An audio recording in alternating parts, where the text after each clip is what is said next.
Well, thank you, Mr. Secretary. Once again, we appreciate your being here. At this time, I'll recognize myself for 5 minutes of questions. And while there are many broader policy concerns that I have, I do want to focus initially on the Paducah gaseous diffusion plant because there's so many, it's going through a transition down there. And one question I'd like to ask you is this communication between the state of Kentucky, the city of Paducah, and the Department of Energy is vitally important. And with all the changes taking place, the Paducah site has not really had a director or a lead that's really focused on that one area on site. And we've had some previous discussions about this, but could you share with us this morning whether or not you all do intend to appoint a person that would be responsible for that site and be responsible for good communication with the community and the state? Yes. First of all, I've appreciated also your intercession in helping us with those communications with the city and the state. My understanding is that we are in the process of hiring that person.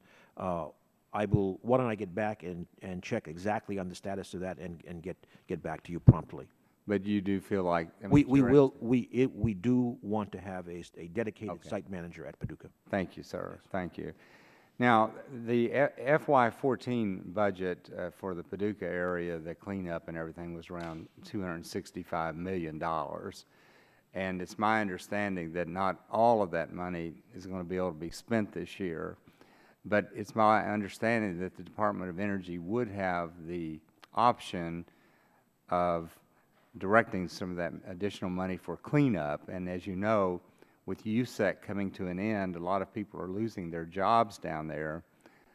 Could the Department of Energy, or are you all considering funneling some of that money for additional cleanup so that some of these people would be able to retain those jobs?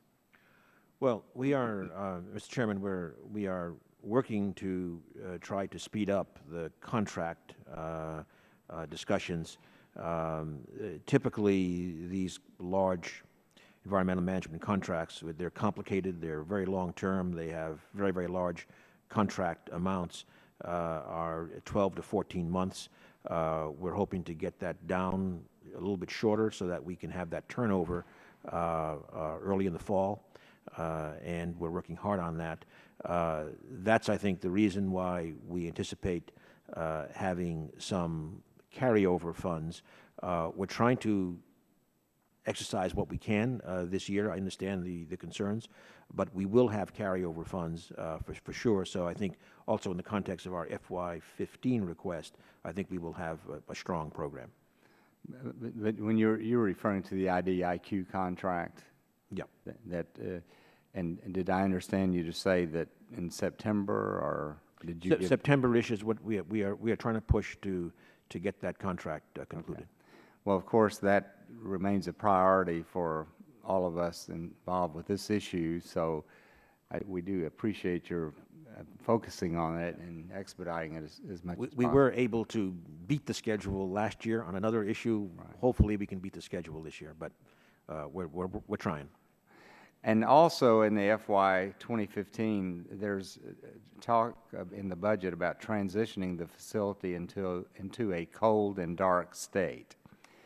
And of course, we don't want it to be a cold and dark state because we were more interested in decontamination and decommissioning of the facility. But your understanding, what is the definition of a cold and dark state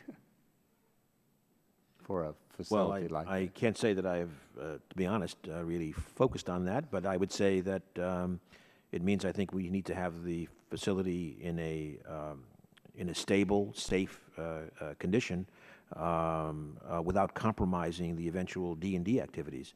Though those would be the objectives, at least. I can't say that I could describe in technical detail what it means.